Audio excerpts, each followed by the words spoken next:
नमस्कार।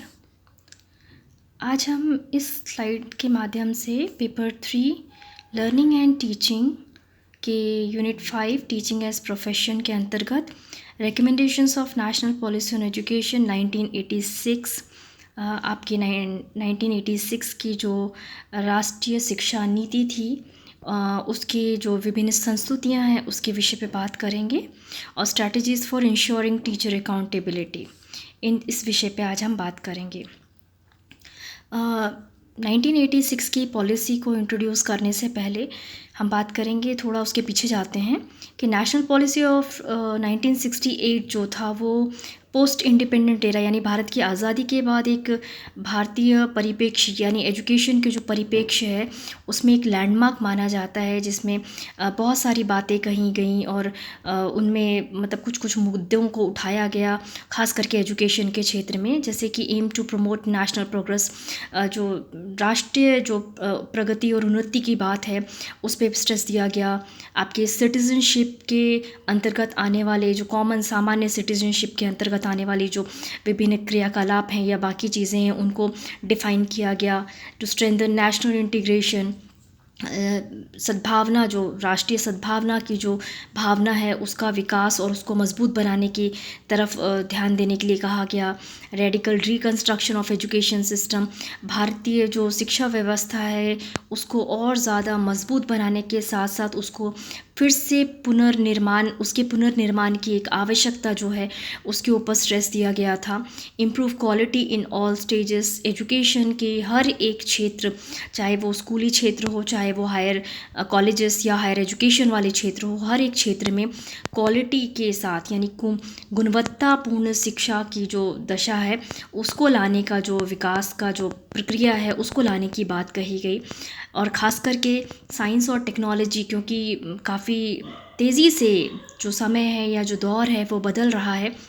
तो उस परिप्रेक्ष्य को ध्यान में रखते हुए साइंस और टेक्नोलॉजी की जितनी भी चीज़ें हैं उनके ऊपर ज़्यादा ध्यान देने की बात कही गई। मॉरल वैल्यूज़ के साथ साथ जो एजुकेशन है, एजुकेशन और जो लोगों का, जो जन सामान्य लोगों का जो जीवन है, उन दोनों के बीच में तालमेल बिठाते हुए या उनके बीच में सह संबंध बिठाते हुए जीवन के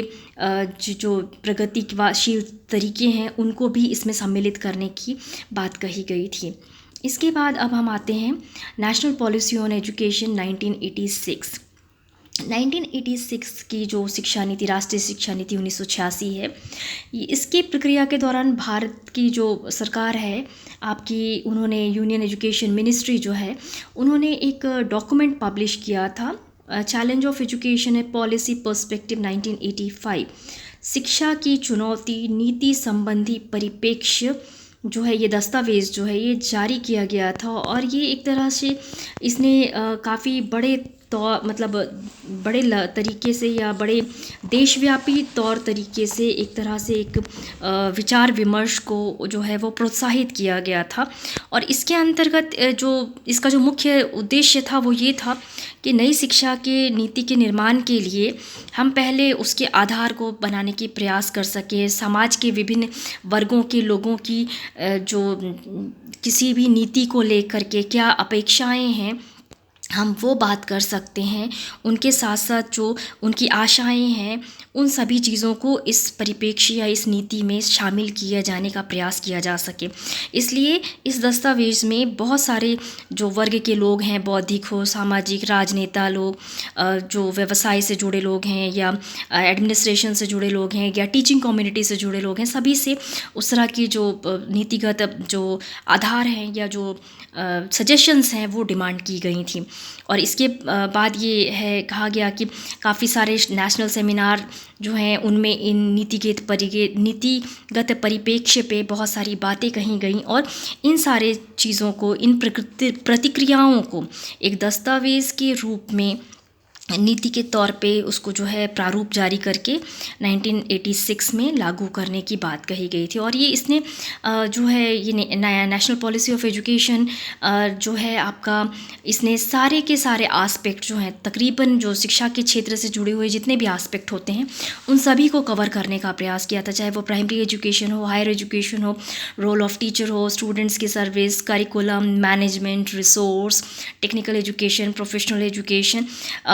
इक्विटी और इक्वालिटी से जुड़ी हुई जो एजुकेशन है, उन सभी से संबंधित जितनी भी शिक्षा के आस्पेक्ट, जो विभिन्न पहलू होते हैं, उनको इसने कवर करने की कोशिश की थी। और 1986 में एनपीई को पार्लियामेंट ने मई 1986 में अप्रूव कर दिया था। और अप्रूव करने के बाद इसके अंतर्गत हमें जो है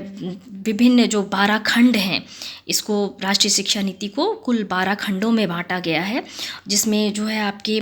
157 जो अलग अलग जो बिंदु हैं उसके अंतर्गत नई शिक्षा नीति के प्रावधानों को लिखा या जो लिपिबद्ध करना जो कहते हैं वो किया गया है। तो विभिन्न बिंदुओं को जो समावेशित किया गया है उनको हम अलग अलग एक एक करके जो है वो हम अलग अलग एक एक करके पढ़ने का प्रयास करेंगे। और यहीं पे मैं एक और चीज़ बता देती हूँ कि आपको जो पहले आप इसके बाद जो आपकी प्रोग्राम ऑफ एक्शन को आपने पढ़ा होगा कि संशोधित कार्यक्रम जो है आपका या कार्यान्वयन कार्यक्रम जो है आपका प्रोग्राम ऑफ एक्शन 1992,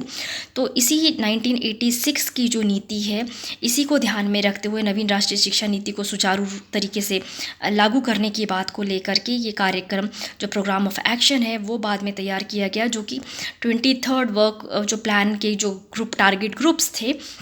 उनके अलग अलग टास्क को कंप्लीट करने के साथ साथ ही उनको उन अलग अलग जो ये 12 खंड हैं इन्हीं के आधार पे वो 23 जो पार्ट्स हैं उनको बनाया गया, वर्कफोर्स को बनाया गया और उसके अनुसार वहाँ पे कार्य किया गया है। तो यहाँ पे अभी फ़िलहाल हम जो हमारे यहाँ जो एनपी का जो 12 पार्ट्स है हम उनके ऊपर पहले ध्यान देंगे।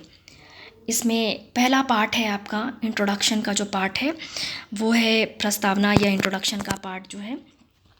it was related or concerned with assess quality, quantity and utility of education, a new design of human resource development, and education is described as an investment in the present and future। तो इन सारी चीज़ों को ध्यान में रखते हुए कह सकते हैं कि जो शिक्षा है उसकी जो महत्व है उसके ऊपर ध्यान देते हुए कहा गया कि एजुकेशन जो है वो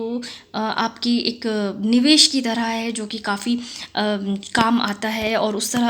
उसको अगर बढ़ावा देना है तो उसकी क्वालिटी, क्वांटिटी, यूटिलिटी सभी चीज़ों या सभी पक्षों को जो है उसके जितने भी उससे जुड़े हुए जितने भी समस्याएं हैं उन सभी को दूर करने का प्रयास हमारी तरफ से होना चाहिए। और इसके साथ साथ ही राष्ट्र की जो आर्थिक या दूसरी संसाधनों की उपलब्धता है उन सभी की जो अधिकतम लाभ है उनको उठाने के लिए या सभी वर्ग तक इसको पहुंचाने के लिए, शिक्षा को पहुंचाने के लिए विशेष जो प्रयास होता है वो सरकार की तरफ से होना चाहिए।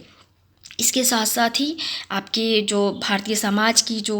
विभिन्न डिमांड्स हैं उन डिमांड्स को दिमाग में रखते हुए और जो भारत की आज़ादी के बाद 1947 के बाद से जितनी भी चुनौतियां जो हम फेस कर रहे हैं और जो सामाजिक जो परिप्रेक्ष्य या सामाजिक जो आवश्यकताएं हैं, जो चेंजेस आ रहे हैं, उन सभी को ध्यान में रखते हुए ये जो आपकी जो शिक्षा नीति है वो कार्य करनी चाहिए। इसके साथ साथ ही the policy favours in national system of education, it implies that the provision of access to education quality without discrimination on ground of caste, creed and sex. इसका अभिप्राय अगर हम निकालते हैं इन पंक्तियों से तो हम कह सकते हैं कि जैसे हमारे कॉन्स्टिट्यूशन में भी कहा गया है कि बिना किसी भेदभाव के, तो यहाँ पे भी यही कहा गया कि हर एक स्तर पे जो शिक्षा है या जो छात्र जो हैं उनको बिना किसी भेदभाव के, किसी भी जाति, मत, लिंग या किसी भी तरह की भेदभाव के बगैर एक नेशनल सिस्टम ऑफ एजुकेशन बनाया जाए जिसकी पहुँच जो है इन सभी लोगों तक हो। It envisages a common educational structure of 10+2+3 and a common core curriculum। इसके अंतर्गत आपके 10+2+3 की जो संरचना है, आपकी जो शिक्षा प्रणाली की संरचना, और उसके साथ साथ ही कॉमन कोर करिकुलम जो है आपका, उसके जो राष्ट्रीय ढांचे, राष्ट्रीय पाठ्यक्रम का जो ढांचा है वो एक ही तरह का जो है बनाने की जो बात है उसके ऊपर बल दिया गया था। Second, the essence and role of education. शिक्षा का सार और भूमिका, ये खंड दूसरा है। इसके अंतर्गत हमारी जो राष्ट्रीय शिक्षा नीति है वो सभी के लिए है। तो सभी के लिए होने का मतलब है या कह सकते हैं कि ये हमारे सर्वांगीण विकास के लिए हमारी जितनी भी आवश्यकताएं हैं भौतिक आध्यात्मिक, उन सभी को आधार मानते हुए हमें शिक्षा जो है वो प्रदान करनी है। इसके साथ साथ ही राष्ट्रीय एकता को, अंतर्राष्ट्रीय जो दृष्टिकोण है, मूल्य जो हैं उनको बढ़ावा देने का प्रयास होना चाहिए। लोगों के बीच में जो हमारे देश के जो लोग हैं उनके बीच में एकता और सद्भावना की जो भावना है उसका विकास होना चाहिए। किसी भी तरह की जो रिलीजियस या सुपरस्टिशन या इस तरह का वॉयलेंस या इस तरह की कोई भी गतिविधि जो है उन सभी से दूर रहते हुए जो हमारे कॉन्स्टिट्यूशन के, जो हमारे संविधान के जो धर्मनिरपेक्ष और जो जनतांत्रिक या जो प्रजातांत्रिक जो वैल्यूज़ हैं, जो लक्ष्य हैं हमारे, हम उनको प्राप्त कर सकें, ये हमारा लक्ष्य होना चाहिए। और इसके साथ साथ ही अर्थव्यवस्था के जो विभिन्न स्तर हैं उनके विकास के साथ साथ ही हमें शिक्षा को इस तरह से डेवलप करना है कि वो मानव शक्ति या मानव की जो प्रणाली है उन सभी का विकास करने में सक्षम हो सके। इसके पश्चात national system of education part third, आप इसके अंतर्गत हम बात करते हैं शिक्षा की राष्ट्रीय प्रणाली। शिक्षा की राष्ट्रीय प्रणाली के अंतर्गत हमने पहले पार्ट में बात कही थी कि इस प्रणाली के अंतर्गत ये जो एसएस है, एजुकेशन का जो एसएस है, पहुंच जो है वो क्वालिटी मेंटेन करते हुए किसी भी तरह की भेदभाव को छोड़ करके, किसी भी तरह की जाति मत या लिंग या रेस या किसी भी तरह की जो भेदभाव वाली बातें होती हैं उन सभी को दरकिनार करते हुए हमें ऐसा एजुकेशन सिस्टम डेवलप करना है जो कि समानता के ऊपर आधारित हो। इसके साथ साथ ही इसकी राष्ट्रीय शिक्षा प्रणाली के अंतर्गत हमें 10+2+3 की जो संरचना है उसको स्वीकार पहले ही किया जा चुका था। तो यहाँ पे कहा गया कि 10+2 यानी 10th जो सेकेंड आपका जो स्कूल सिस्टम है, 10th जो आप पास करते हैं उसके बाद 2 इयर्स हायर सेकेंडरी स्कूल जो है वो आपका जाएगा। उसके बाद 3 इयर्स आपके ग्रेजुएशन का जो पैटर्न है वो उनको फॉलो करना है। लेकिन उससे पहले जो 10 साल वाला जो प्रक्रिया है उसको, उस ढांचे को भी 5+3+2 के स्ट्रक्चर पे बांटा जाएगा। अब 5 ईयर जो है वो आपके प्राथमिक शिक्षा के लिए है। फिर उसके बाद 3 साल जो आप देख रहे हैं वो अपर प्राइमरी या उच्च प्राथमिक शिक्षा वाली प्रणाली के लिए जाएगा। और जो अगला 2 साल है वो उसके अनुगमन के अनुसार या फिर 2 साल की जो हाई स्कूल की जो शिक्षा है वो उसका जो पीछे अनुगमन करेगी। इसके साथ साथ ही हमारे यहाँ राष्ट्रीय शिक्षा की प्रणाली के अंतर्गत राष्ट्रीय पाठ्यक्रम ढांचा जो बनेगा हमारा, उसमें पाठ्यक्रम का एक अनिवार्य और अंग रहेगा और उसके साथ साथ ही सारी की सारी फ्लेक्सिबिलिटी मेंटेन करते हुए एक कॉमन कोर करिकुलम की जो स्ट्रक्चर है उसको मेंटेन किया जाएगा। आपके जो उच्च शिक्षा, तकनीकी शिक्षा जो है उनका विकास किया जाएगा ताकि उनकी जो शिक्षा दीक्षा है वो दूर दराज तक भी फैल सके। इसके साथ साथ ही आपके अलग अलग जो कार्यक्रम है, अनुसंधान के जो कार्यक्रम हैं उनमें संसाधनों की व्यवस्था भी कराई जानी चाहिए। और लाइफ लॉन्ग एजुकेशन मतलब शिक्षा की प्रक्रिया एक ऐसी प्रक्रिया है जो जीवन पर्यंत चलती है, जीवन भर चलती है। तो इसके साथ लोगों को जोड़ने का प्रयास, यानी कि गृहिणियों को, किसानों को, मज़दूरों को, डिफरेंट प्रोफेशनल्स को, सभी को इसके साथ जोड़ के रखने का प्रयास किया जाएगा। तो उसके लिए आपकी दूरस्थ मुक्त और दूरस्थ शिक्षा जो है उसको भी इंट्रोड्यूस करके मतलब उसके अधिगम पे भी ज़्यादा बल दिया गया था। और इसके दौरान ही आपके इग्नू की जो एस्टैब्लिशमेंट है वो हो चुकी थी। इसके साथ साथ विश्वविद्यालय अनुदान आयोग UGC, अखिल भारतीय तकनीकी शिक्षा AICTE, भारतीय कृषि अनुसंधान परिषद ICAR, भारतीय चिकित्सा परिषद IMF को जो है अलग अलग जो उनकी क्रियान्वयन की जो भूमिका है वो पहले ही उनके प्रयासों को सुदृढ़ कर दिया जाए। इसके साथ साथ ही आपकी जो NCERT है यानी कि राष्ट्रीय शैक्षिक अनुसंधान प्रशिक्षण परिषद, राष्ट्रीय शैक्षिक योजना एवं प्रशासन संस्थान NIPA, अंतर्राष्ट्रीय विज्ञान एवं तकनीकी शिक्षण संस्थान IISTE, मतलब इन सभी को मिला के शिक्षा नीति के क्रियान्वयन का जो भागीदारी जो है वो इनके हाथ में दिया गया। और इसके साथ साथ इन सभी को कहा गया कि